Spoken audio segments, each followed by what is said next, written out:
சிறகடிக்க ஆசை சீரியலில் இனிய எபிசோடில் ரோகிணி எல்லாரையுமே வீட்டை விட்டு ஏதோ சொல்லி அனுப்பி வச்சுட்டாங்க. ஆனால் இந்த முத்துக்கிட்ட மட்டும் ரோகிணியால் பேச முடியாது இல்லையா? ஏதாச்சும் பேசினா முத்துவுக்கு பயங்கரமாக சந்தேகம் வந்துடும் அப்படின்னு சொல்லிட்டு ரொம்பவுமே பயந்துக்கிட்டு இருக்கிறாங்க. அதுக்கு ஏற்ற மாதிரி முத்துவுக்கு பார்த்திங்கன்னா எந்த ஃபோனுமே வரவே இல்லை. அதனால் சரி நம்ம பார்த்திங்கன்னா கிறிஸ் கூடயே டைம் ஸ்பெண்ட் பண்ணுவோம் அப்படின்னு நம்ம முத்து பார்த்திங்கன்னா கிறிஸ் கூட ஜாலியாக இருக்கிறாப்புல.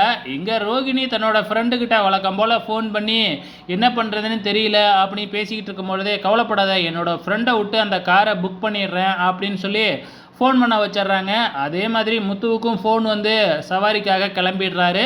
அதுக்கப்புறம் பார்த்திங்கன்னா கிறிஸை கொண்டு போயிட்டு பெட்டில் படுக்க வச்சுட்டு அவங்க அம்மாவை பிடிச்சி திட்ட ஆரம்பிக்கிறாங்க ரோகிணி. அவங்க அம்மாவுக்கு பயங்கரமாக கோபம் வந்துடுது. ஏதோ ஒரு தப்பு பண்ணிட்டேன், உனக்கு பார்த்திங்கன்னா அவசரப்பட்டு கல்யாணம் பண்ணி வச்சுட்டேன், அதுக்காக உன் புள்ள இல்லைன்னு ஆயிடுமா, இவன் இப்படியே பண்ணிக்கிட்டு இருந்ததுன்னா எப்போ ஊர் உலகத்துக்கு இவன் தான் உன் புள்ளன்னு தெரிய வருது, எனக்கு என்ன ஆகும்னே தெரியல, நான் கொஞ்ச நாளில் செத்து போயிட்டேன்னா நீ இந்த பிள்ளைய கொண்டு போய் ஆசிரமத்தில் சேர்த்தாலும் சேர்த்துருவ அப்படின்னு சொல்லி பார்த்திங்கன்னா பயங்கரமாக திட்டுறாங்க. இதை எல்லாத்தையுமே நம்ம கிறிஸ் கேட்டுடுறாப்புல.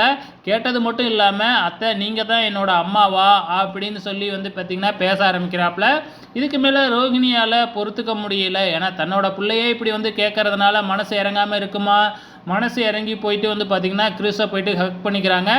இங்கே நம்ம மீனா பார்த்திங்கன்னா ரோஹிணியோட ஃப்ரெண்டை பார்க்குறதுக்காக போகிறாங்க. அங்கே போயிட்டு பூக்கட்டை சொல்லி தந்துக்கிட்டு இருக்கிறாங்க.